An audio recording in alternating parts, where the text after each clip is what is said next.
Lord, as we seek to understand about your Spirit and how to live in the Spirit, may we grasp this so that we might participate and join in your work that you have done in our lives and continue to do. And we pray in Jesus' name. Amen. All right, tonight we're covering the aspect of the Spirit of exactly how to live in the newness of the Spirit. We're going to discuss the difficulty of living in the Spirit. So what happens is that when you're saved, the Spirit of God causes rebirth. Let's even back up. So every single person has the Spirit of God involved in their life in this way. The Spirit of God created everybody to have a spirit. Okay? Because it matches the Spirit of God. Okay, but it's not saving. Then those who are saved are born anew by the Spirit, and they receive certain aspects of the Spirit that have to do with understanding, becoming right with God, and having important to understand the law of God in their mind. Okay?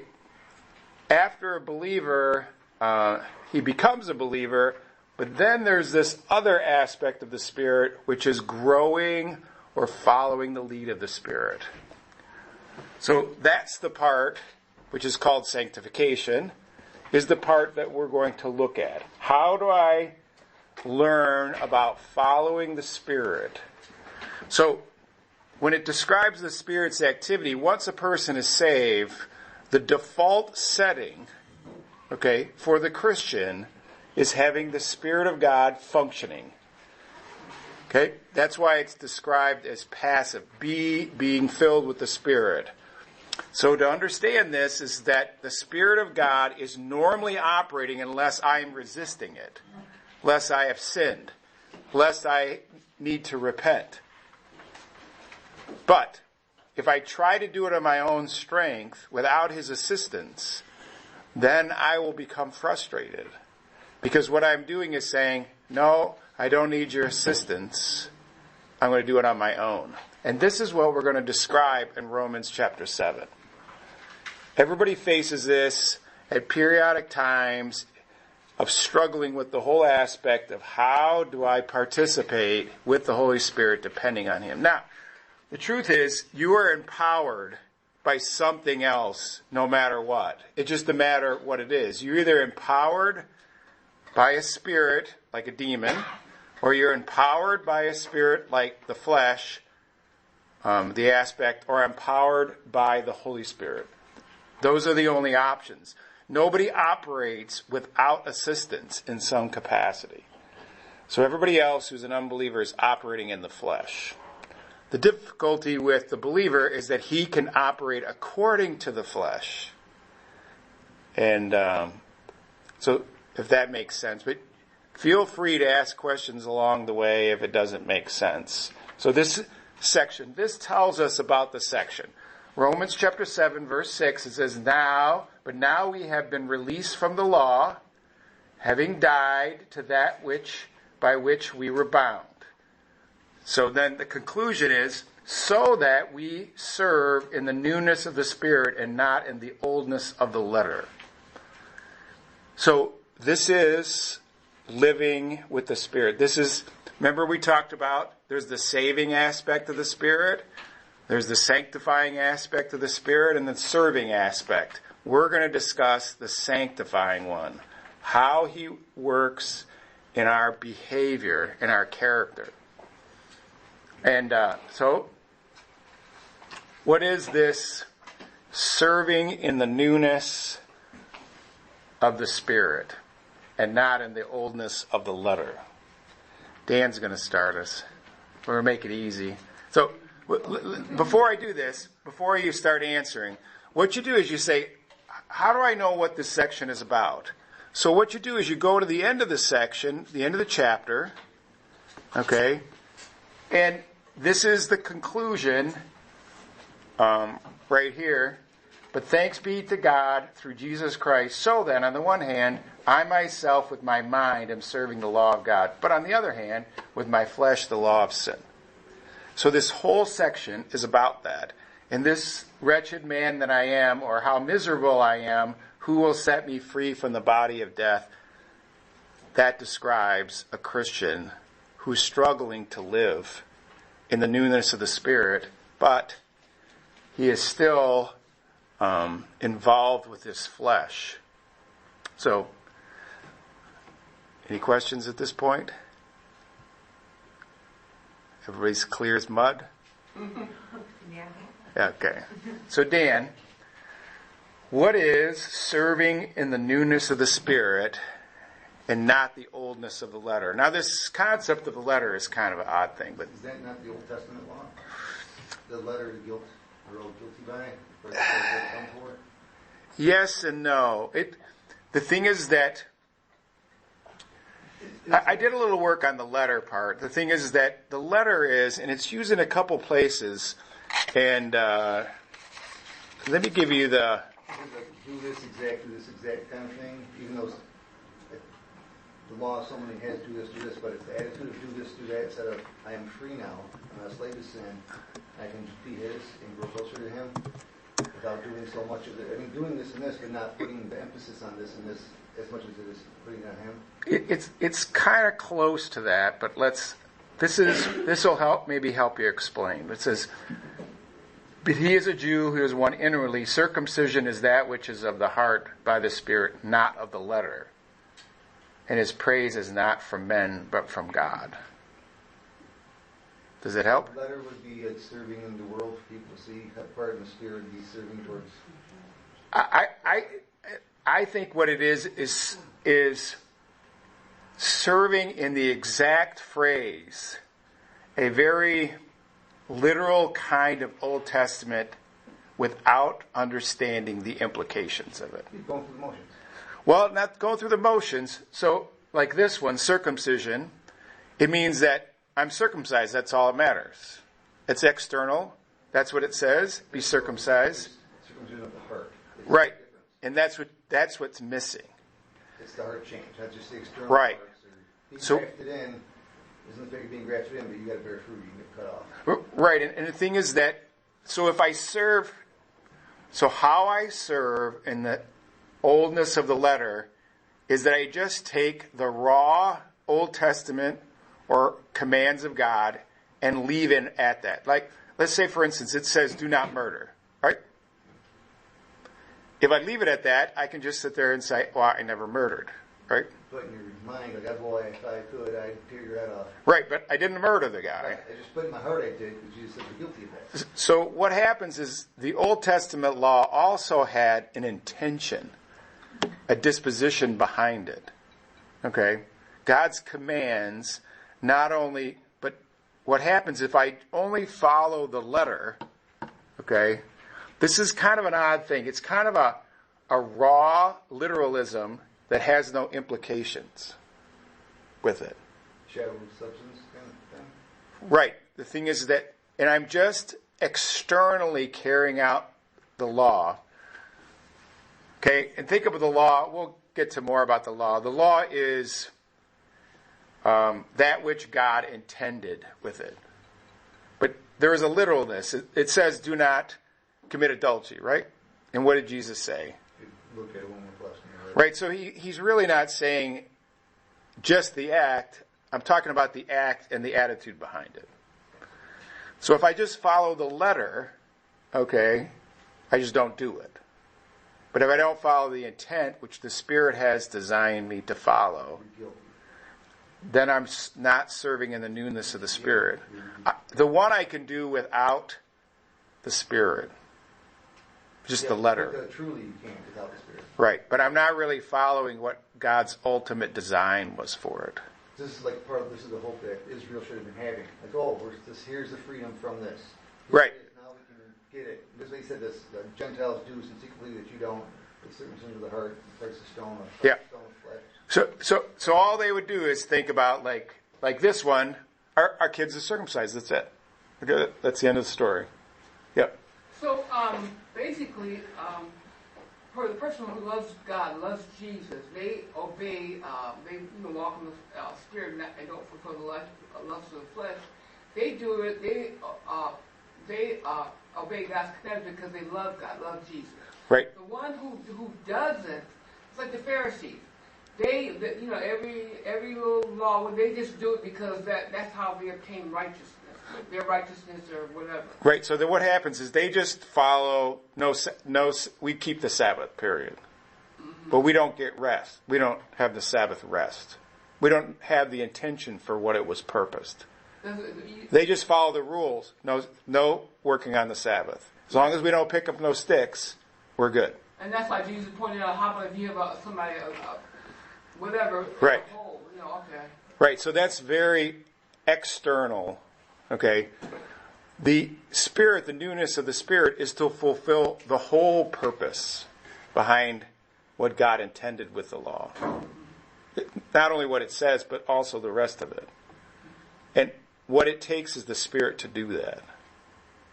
And you can't function. You can function in the letter without it, but you can't function the intention, the righteousness in the law. You can't. All right. So let's go back. So this sets up our section. But now we have been released from the law, which means the guilt of it, the condemnation of it. Now we have the Spirit that empowers us to live out God's intention. That's what's different. Craig, okay. What shall we say then? Romans 7:7. Is the law sin? May it never be. On the contrary, I would not have known sin except through the law, for I would not know about coveting if the law had not said, you shall not covet. That's how mouthful, okay, for us. But we're trying to focus on this. Let me do it in a question form. Is there something wrong with the law? And when I'm talking about the law, I'm talking about the intention and the reality of the Old Testament. No, there's nothing wrong with that. I think what he's saying there is that he would not sin if he didn't know the law. Right. Because if you don't know the law, you don't know what's a sin. Right. So what he's going to do is he's going to point out that the law in itself is good. The problem isn't the law, is it? The problem is going to be us. And the thing is that, so coveting, the Old Testament says, what is to do not covet, Craig? To want somebody else's stuff. Yeah, just want somebody else's stuff. A strong desire to have somebody else's stuff that can't be yours, mostly. Like somebody's neighbor's wife. You can't have that. But it had an intention that I shouldn't have these desires, strong desires that God doesn't want to give me. So what he's going to use in these next things, he's going to use this commandment as an example. So when he says covet, he's saying you're not to go take that person's stuff. But his intention is you're not to want that person's stuff. Yeah. The thing is right. The thing is, so the action is to go there and snatch his wife, right? Or seduce her or something like that. But the real intent that he has upon, I shouldn't have this incredible desire for stuff, right? It's all right to have stuff. I guess this longing, wanting it. I have to have this no matter what. Okay? So that's what coveting. And the law says coveting. So all of a sudden I know about coveting. Go. In a way, it doesn't make a lot of sense, because if you go back to before the law, and you look at Jacob and Esau, well, Jacob was coveting Esau's stuff, and there was no, quote, written law that, at that point in time.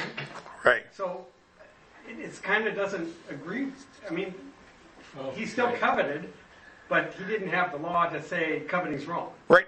But exactly, he pointed that out. The thing is that, and what he's going to do is saying, the flesh takes, like, our awareness, we have an awareness that we know it's wrong, okay?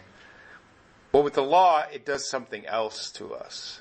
When we have a law to go with it, then it causes something in us to reveal something about us.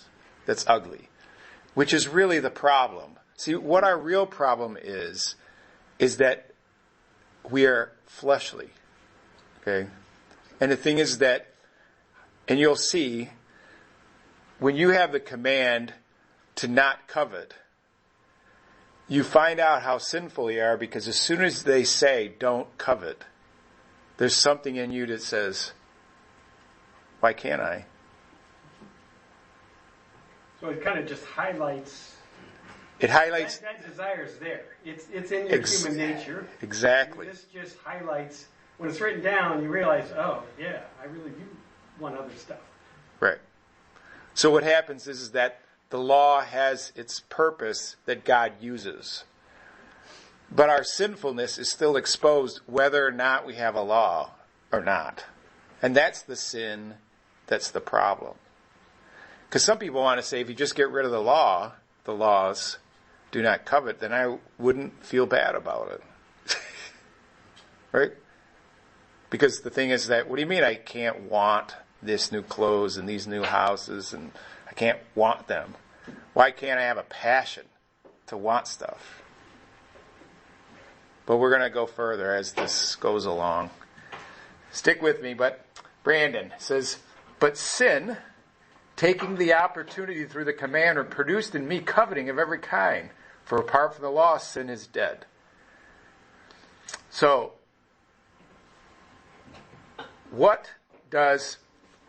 so he describes sin in me. It's another way to describe what is called the flesh, the sin. It's singular. It's this sin bent. So what does my sin bent do? Well, it reveals the opposite nature of God, right? Yep. How does it use the commandments? Taking the opportunity through the commandments produce coveting of every kind. So did the commandment produce it? Well, it said, like you said, it highlights it, right? Yeah. It's already there. It's just, now it's like fresh on your mind. Yeah, so I have a part of me that God left. It's the old me with a reduced program capacity. And what happens is that if he saved us from our sin, this sin, we're not talking about sins that he saved us from. The real sin he saved us from is we're selfish, self-controlling, seek to control people and control ourselves and have our own opinion. Our autonomy is our sin. Okay? That's the real sin. But we can't always tell about it because we kind of have it. God left it there so you would know what you're saved from. If he just took it away, you'd never realize that's what you were saved from.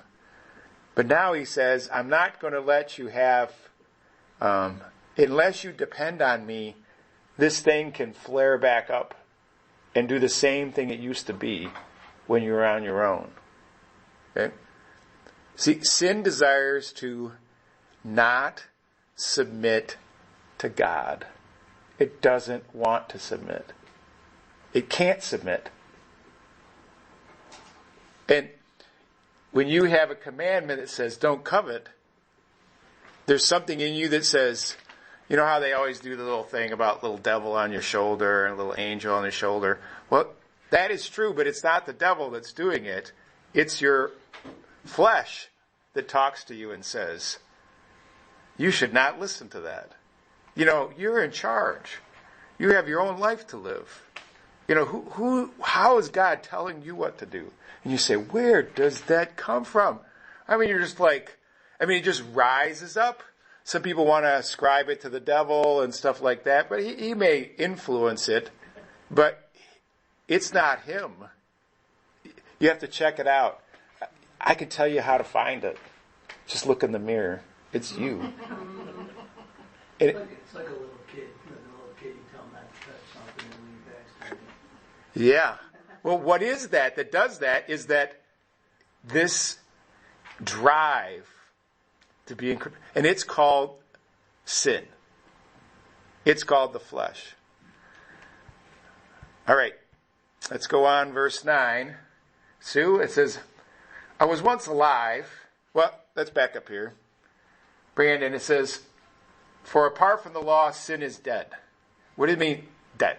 How is the sin dead? Dead sin isn't a person, is it? So is it talking about a different meaning of death? Yeah.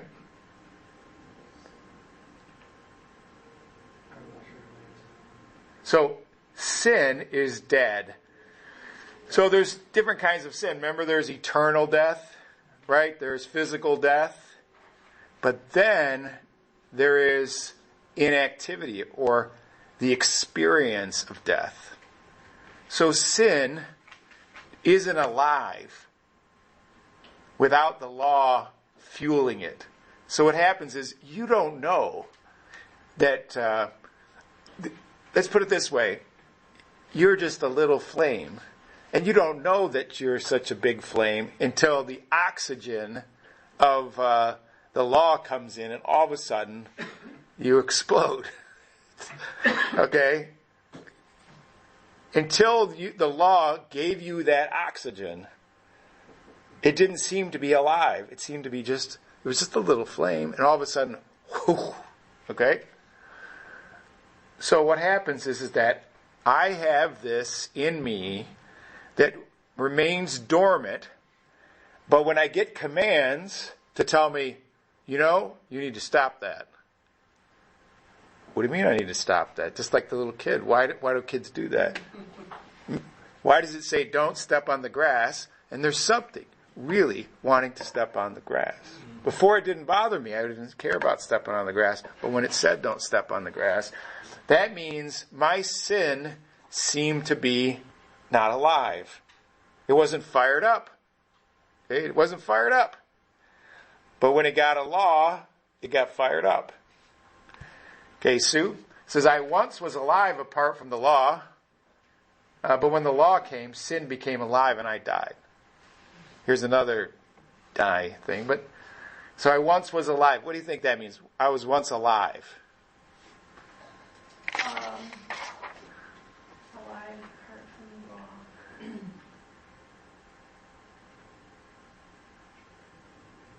Does it mean that alive apart? I'm not sure. So let's say, for instance, I really wasn't. You know how sometimes when you get angry, right? You never got angry, but some people get angry too. So what happens is it doesn't bother you, okay, until you see somebody, until they cut somebody off, and all of a sudden you realize you got this incredible anger going to traffic people, say, for instance. Not that you do, but you understand? Before, I was having a good old time until what? The law popped up and said, you're breaking the law. And then all of a sudden you got bothered about it. That's what it says. And when the commandment came, sin became alive. All of a sudden, sin takes what God says and wants to violate it. And then what happens is, this is important, when sin is alive, then I feel dead. And this is the idea of death. This is the experience of emptiness, shame, sadness, because what? Sin is taking control, and I don't like it, okay? Then I feel what? Detached from God. Yep. It reminds me of like the Ray Comfort stuff, where he's out showing people the Ten Commandments. Yeah. And you can see people come up and they're just living life and, flaunting their sin on the street, but then when he confronts them with the Ten Commandments, right there you can see the light bulb go off in their head, and all of a sudden they have a different outlook. Yeah, they're either going to be convicted, bothered about it. Now all of a sudden they're bothered. Now the Ten Commandments bother them. Yeah. Right? So they have to make a choice at that point. Well, we have the same thing because like them, we used to be, and we still have the leftovers.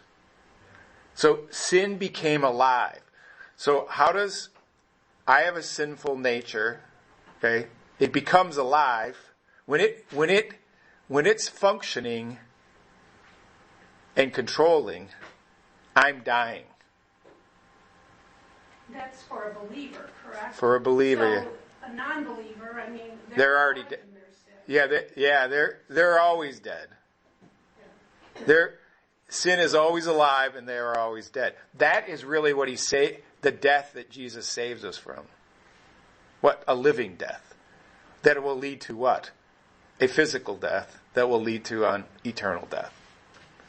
Anybody who's separated from God is dead in their trespasses and sins. And death is not the idea that you're going to physically die. You are removed from the life of God. And if you're removed from the life of God, you're dead. We call it spiritual death. I just don't like to mix that term. It's a kind of death that you experience. All right, we're going to move on. Or Colleen, here we go. And this commandment, which was to result in life, proved to result in death for me. What does it tell you about the command? Now, let's back up for a second. Sue, is this command singular or plural?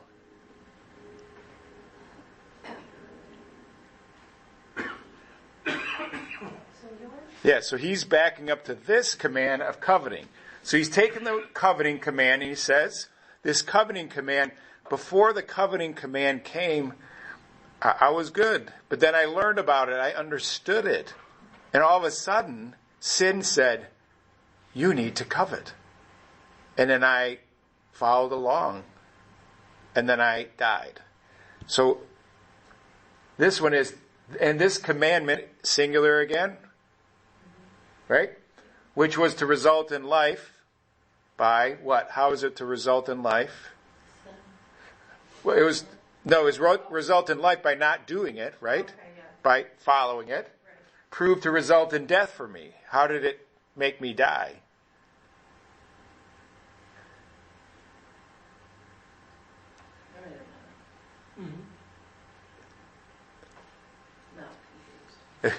So this original command, don't covet. Don't strongly want. This command was designed for me not to do it, right? But something in me became alive, fired up, and then I died. So the thing is that when I follow my sinful nature, I die. Not like unbelievers die. This is a little death. I get to taste death. I don't belong in death, but I get to taste it again. It was the same death that I lived in all the time. Now I struggle with the old death. So what happens is that if I ignore the Bible, okay, then sin doesn't always have its effect, okay? But I read the Bible, and now all of a sudden it kind of like, it brings it out because it was already there. It just adds gasoline to your fire. I mean, go ahead. It's almost like, it makes me think of Peter and getting sifted, and, all those little pieces that remain. Yeah. God's trying to get all that nastiness out. Yes, we are covered by the blood. Right. But He still wants to point out what evil remains in us. And overcome it. Right. He wants us. We have to overcome. Yes, we might Yeah. still sin, of course, but He's really pointing out exactly what we as individuals need to deal with. Yeah, and that's what He uses. That's how He uses the command to do it. The commands point out this evil that still remains. So the reason I struggle with it, the reason I feel miserable sometimes, that's wretched man that I am. Why do I feel miserable when I start getting depressed, worrying, angry? Why do I feel miserable? Because what happens is I'm tasting death, the old death. Because what happens is that you shall not worry. Yeah, but sin says, don't worry, man. He told me all these things I have to worry about, right? It's just, it feeds it. It's just like, don't tell me not to worry. It only makes me worry more, right? Don't tell me. Well, that's what it's doing. And I need to know that. The reason I need to know that is that I'm going to feel miserable, but doesn't mean I'm not a Christian. Why am I feeling miserable? Because the flesh is activated. I've allowed it to become activated. And I need to depend on the Spirit. Now, if I try to resist the flesh on my own, I can't. So God enabled it. If we don't use the Spirit, the flesh then operates. That's where we fail over and over again. Yep, and that's why we feel miserable. Death is feeling miserable. Empty, vain, frustrated. All of that is what? The outcome of failing God. So I fail God. Why? Because I yield to the flesh, to the sin in me. Because even though I I don't want to do it, as we'll find out. I don't want to do it. If I do it in my own power, then I have a problem. I power. The I power, yep. All right. Steve, for sin, taking the opportunity of the commandment, deceived me, and through it killed me. What is sin doing? It's, so this is still all kind of referring to the people who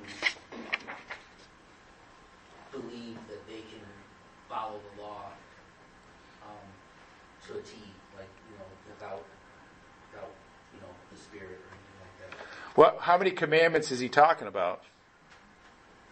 So far, I think he's just talking about the one. What? So just basically saying, let's just take one commandment. Not the whole system, just one. Yeah.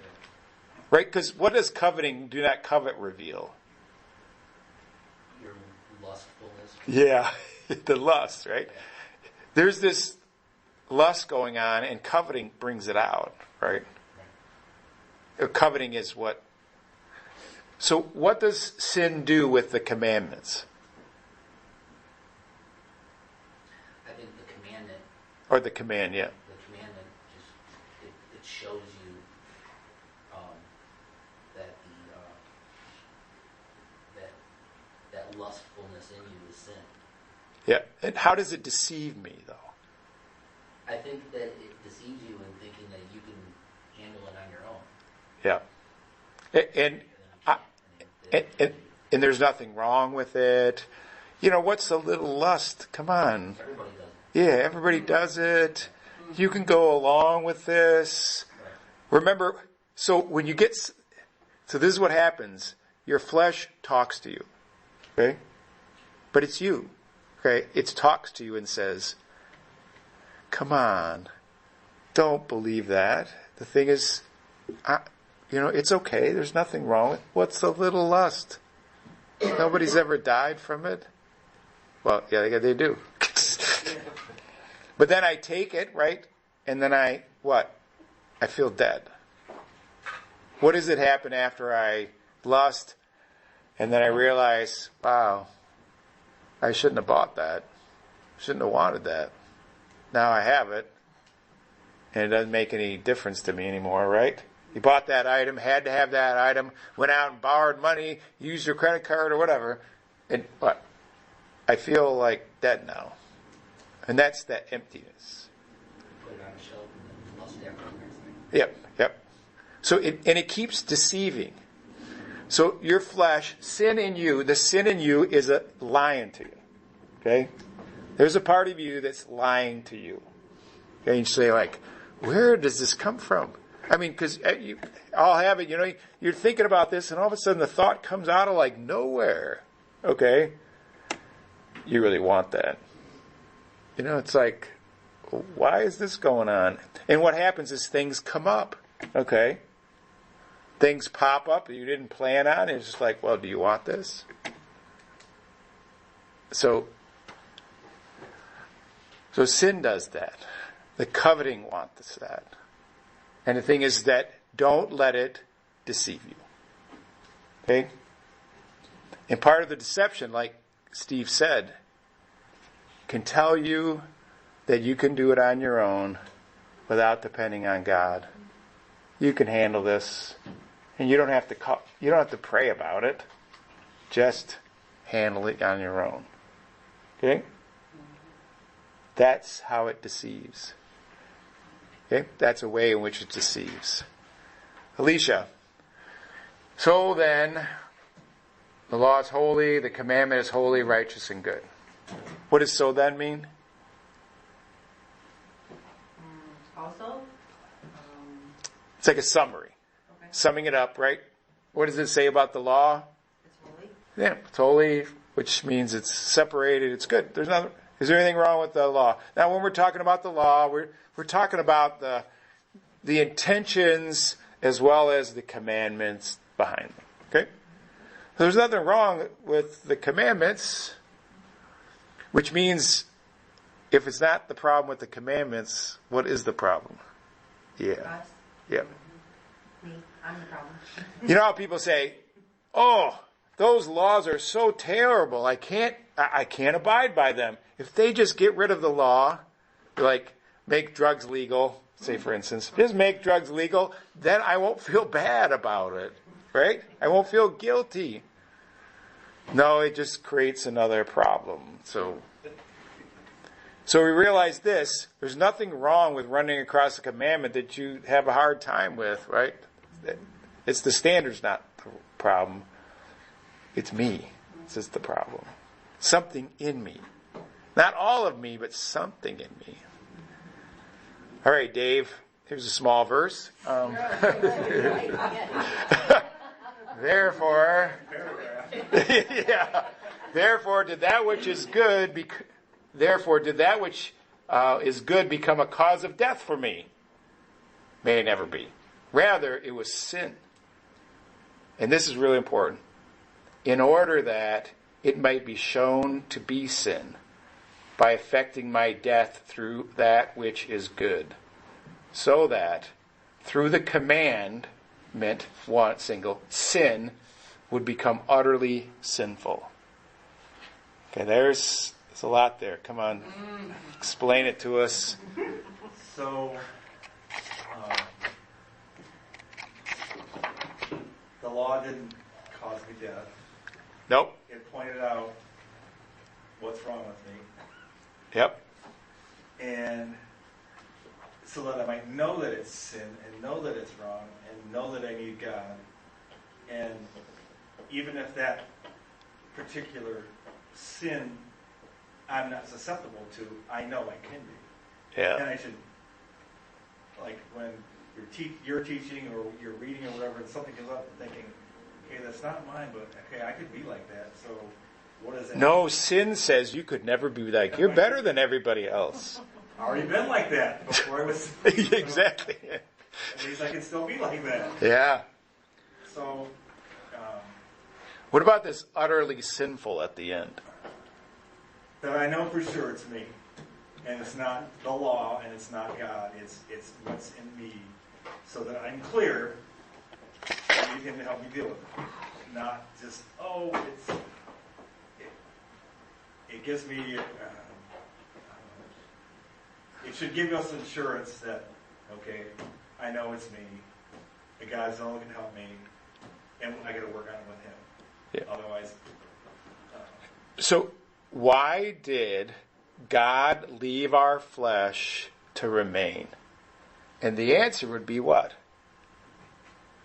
To show us what? What He saved us from.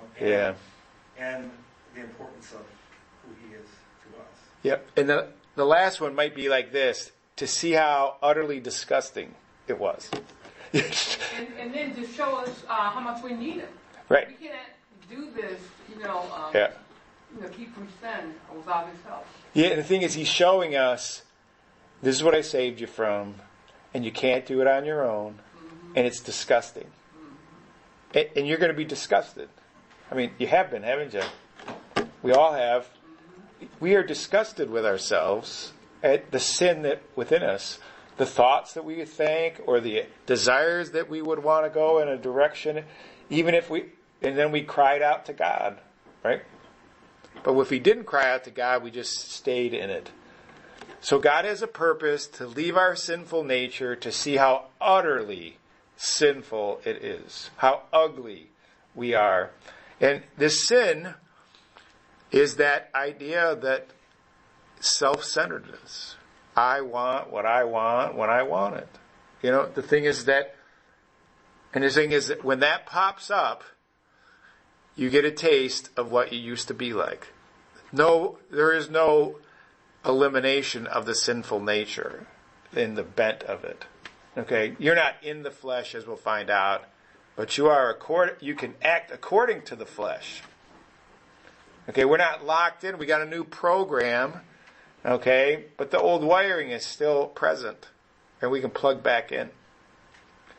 So if we know this, right? God says, I am allowing this in your life so that you might see how disgusting it is. And it's going to take the commands, and when you get that feeling, I want you to know what to do. Okay? I want you to know how I'm going to solve it for you. The same way I solved it at salvation, by causing you to be born again, new of the Spirit, I'm going to empower you as you depend on the Spirit to overcome the death feeling. And so that's clearly what God is doing. Okay? So the struggle is that it's not that He is condemning you.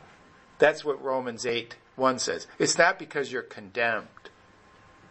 And instead, He wants you to see how utterly sinful you are apart from Him and without His strength. So you don't get an automatic Christian, automatic, live.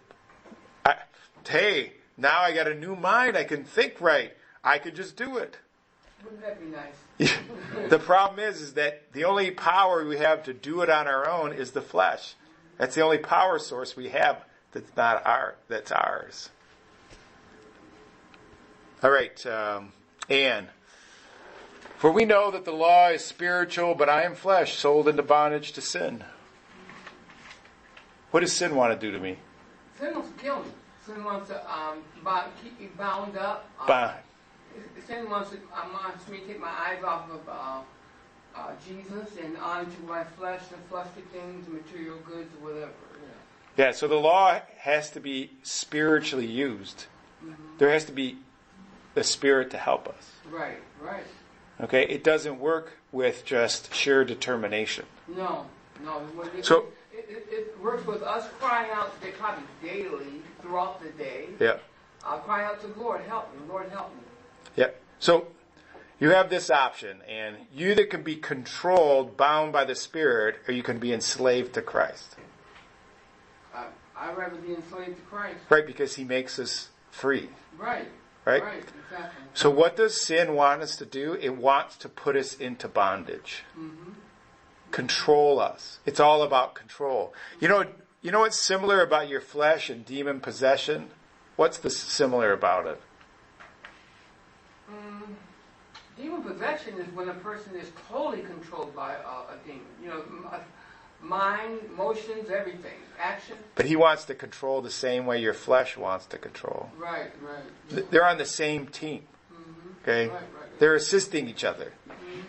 So that's what addiction is really just bondage by another name. Yeah, you can fill in the blank, yeah. So what He wants you to do is pull you in your flesh, and the evil spirits could help doing that. So any evil influence wants to do the same thing. Right. It wants you to become in bondage. Right. Yeah. Marinella. So for what I am doing, I do not understand, for I am not practicing what I would like to do, but I am doing the very thing I hate. Okay, so what you're doing. Does this reveal that it's a Christian? It's yes, it does. Yeah. Why? Because an unbeliever doesn't want to do good, right? Well, I don't think unbeliever even cares. Yeah, they don't really care. This is like a struggle. You want to live for Christ, live with the righteous, but you keep on falling back to our, our simple nature. It's revealing. Yeah. And you hate it. You hate it, right? Yeah, you wind up hating it. Like, and the question is, why do I continue to fail? Right? That's what he's bringing out. He's telling you, I had this problem that I failed. Notice how he used I. What am I doing? Who is I?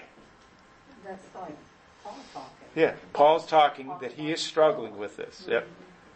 Yeah. So this is, at some point, he has had an internal struggle. And this is, I think what happens is that it's always present in a believer, but the more you sow to the Spirit, the less it has a controlling influence. But it can always, what? It's like you're more aware of it too. Right, and you're more dependent on God as a practice. But the more you feed the flesh, the bigger control it takes. So the thing is, there's no coasting, but there is a certain sense that you understand how the flesh works. So he basically tells you the frustration. Why do I feel miserable at times? I'm doing the very thing I don't want to do. Okay? I think, a lot of us, once we're growing, we get frustrated like that. We keep on sinning and we get mad at ourselves. Yep. It's like you're talking to God and you're talking to yourself at the same time. Yep. And especially like when big trials come, all of a sudden you didn't realize how selfish you are. I mean, you didn't realize that until all of a sudden you were hungry, or you were neglected, or you were mistreated, or somebody yelled at you. And all of a sudden you realize, wow, I should act right, but I don't want to act right. Just like my car went out last night, I wanted to scream, yell, and come and Yeah. yell. But I said, Lord, give me grace not to complain. Right, the thing is, the very thing I want to do, I don't. And all of a sudden, it's like this battle begins. Mm-hmm. I is the idea of his person, his personality. Okay, sometimes I is the flesh, but it's this I, this me. And the thing is, you're going to see that it's just like he tries to empower his I. Okay, this is what I've coined as I power. Basically, you're trying to have self-empower. So he realizes, something in my mind says, do this. And then there's something that says, don't do this. And somehow I can't get to doing the very thing that I want to do, and then I end up doing the very thing I don't want to do, and I hate it. So that's why it's a believer. A believer hates the wrong thing, but he ends up doing it at times. All right, Kim says, but if I do the very thing I do not want to do, I agree with the law, confessing that the law is good.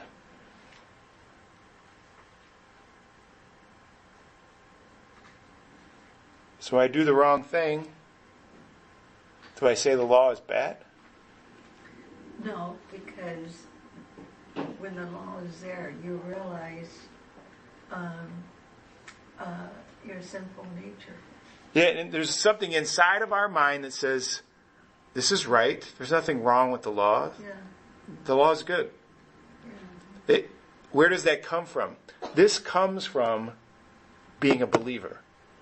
This is kind of the hardware that's hardwired. Okay.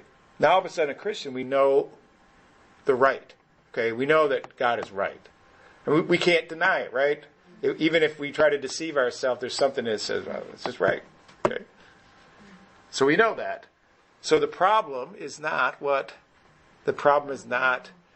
I can have in my mind to know what the commandments, I don't change the commandments, do I?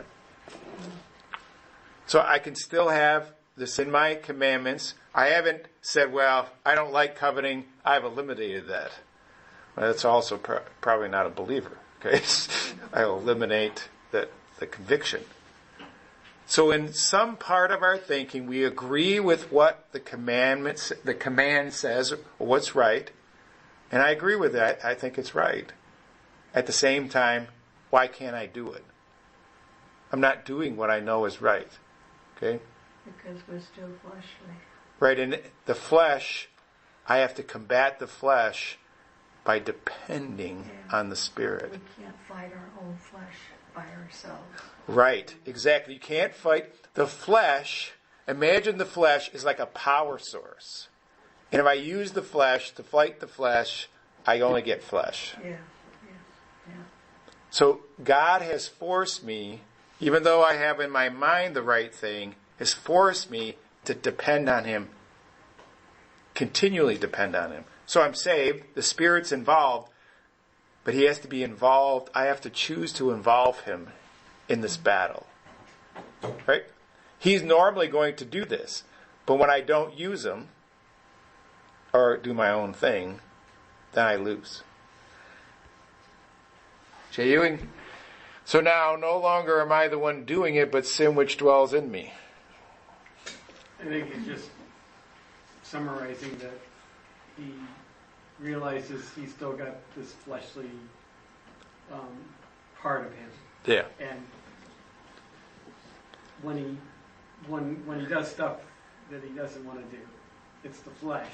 He hasn't fully controlled the flesh yet, and so he hasn't involved the Spirit in this particular situation or this particular act or whatever, and so the flesh is he says sin, but it's like we said, the fleshly nature. Yeah, it's a synonym. Sin and the flesh are like the same.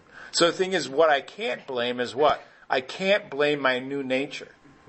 Right? I can't blame my new mind. Right? I can't blame this, well, I guess this is part of being a Christian. This is the way God wants me to be. You just got done saying that the law, the law is right. The law is correct. Yeah. It's just that when I fall, when I fail, it's because I haven't been conquered the flesh fully. Yeah. In that particular area. So this is part of me, but there's nothing wrong with me recognizing something's wrong. Okay? It still dwells where? In me.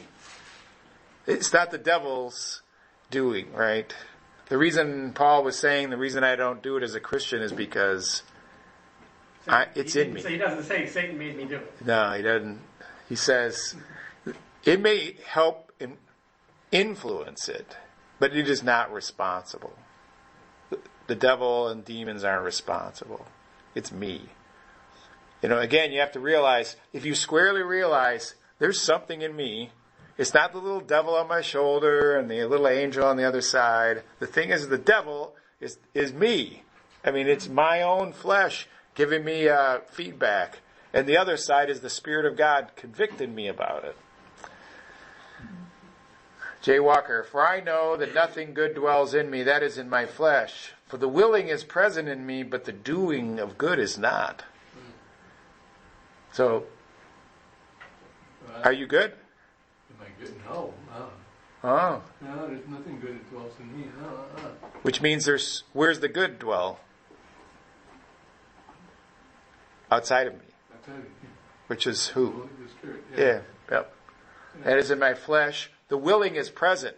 So, can I... You want to do it, but then, or you don't want to do it. Have you just joined AA or some sort of self-help? I mean, you can want to help yourself, right? You can will all you want, right? Yeah. But it doesn't supply you with good. It doesn't supply you with the ability to do good. Understand? It only supplies you to tell you what good is. Just because you know the good thing to do doesn't, and you will to do it, doesn't mean you can do it. You see that? Your will can't help you to overcome if you're going to will what? Without yielding to the Spirit. Just your self-determination. I'm going to will myself not to covet. Stop coveting, Alan. Stop coveting. I'm just going to will it to be so. Don't forget to call yourself stupid when you Yeah. Yes.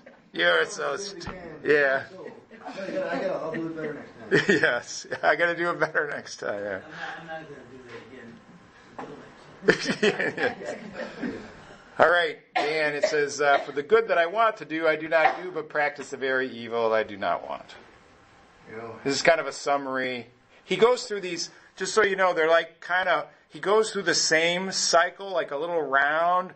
He says, let's do this again and describe it just in a little different way. But it's similar to the same thing. That's so we get it. Okay? Dan? We're so used to the longer relationship with our sinful flesh at times to relationship with God. We learn easily how to deal with our flesh. It's all wrong. But to unlearn that, to learn right to God, there's a process. And with that part of submitting, yielding, what you're doing. So if you didn't have the want, if you don't have that want, it's a problem. Right. That wasn't there. So it's like, oh, it's good I'm struggling. Oh, you're messing up. You're sinful. But it's good you're saved, then. Right. Oh, you're misery, but you're saved. No, you can get past it to yield. It takes hard practice, a lot of patience, a lot of not reacting the normal ways you normally react. But he says the very thing he wants to do, he doesn't do it. Yep. The evil he wants, because the flesh is, we trick ourselves, outsmart ourselves, we're slithery, Yep. So we deceive ourselves. Yeah. So willpower is not enough. His power, not. Willpower is not enough to overcome sin. It may stop your behaviors. But remember, we're not trying to fix our behavior. We're just be a good citizen. Right, we're trying to be good as God defines good. I'm just not trying to stop smoking, okay? I'm trying to not be controlled by my flesh. See, that all my sins are just an expression of my flesh trying to... Whatever it is, yeah. Yeah, it's just... Not so much this. Yeah, I'm going to stop drinking and then chain smoke. Well, it doesn't really matter if I stop chain smoking. What the problem is that I want to, what? Do what I want. Okay? I want to be in charge. That's the big sin. Craig? But if I am doing the very thing I do not want to do, it is no longer I'm the one doing it, but sin dwells in me. Again, this is the similar thing we said. But. I mean, you can not want to do something out of your mind, but if your flesh is weak, it's going to overcome what you want to do. Yep. In your mind. Because it has power. The flesh has power. Okay? It's people's, let your anger give you power. It does. Your flesh will give you power. But it makes you feel like you're dead. Dead to God. Brandon, it says, so, I find this principle or this law that evil is present in me and the want to do good. So what does this tell me about my inner think? So what do I have operating here? Yeah, so I have this part that evil is present. I have this principle of evil, this kind of rules, and then I also have what? On the other side? The want to do good, right? So this is normal for a Christian to be like this. You understand? I want to do good, but there's evil inside of me. God, couldn't you just take this away? No. I can only overcome it. I can overpower it for you. This is normal to have the struggle. This is like Paul's thorn in the flesh. My grace is sufficient. Yeah. My power is present in weakness. His power. All right. Can we go back to 20 for a second? 20? Yeah. So, in that verse, but if I'm doing the very thing I do not want, I'm no longer the one doing. The one means the good in a person because that person has been saved. Right, exactly. But because sin is still present, so of course is that sin that's making me do it. But I still have the good in me because... Right. So the thing is, I'm still responsible, but I figure out the source of it. The source is me, but it's a part of me. It's not all of me. Okay. Okay. So every believer has the good, the saved part, and the flesh part. Right, and they're not equal because they're the part that the new nature can overwhelm the old if I depend on the Spirit. Yeah. It doesn't mean that I have to do something special other than just depend on God. I just have to yield to Him. As we'll find out, we're going to get to the solution next week. Sue, we're going to, what? Stop on all the bad news and the good news. Yeah, I know. So we're going to end with this one, Sue. It says, I joyfully concur with the law of God in the inner man. So this is... I joyfully agree with God and His law. Yeah. And, This is a believer. No unbelievers going joyfully concur. So I have in my new belief, in my new nature, my new person, right? I have a delight in the law. Is the delight enough for me to do the right thing? should be, it should, But it isn't. Just because I am joyful about the truth, it doesn't empower me. I still have to require the Spirit to help me. So I can consider it good. I can want to do the good. But if I don't yield to the Spirit and ask for His strength, I won't overcome it. My flesh is not. So I got this thinking in my mind. If I'm just happy enough about doing what's right, I could overcome. Wrong. If I just want to do it as much as I can overcome. No. I must depend on God.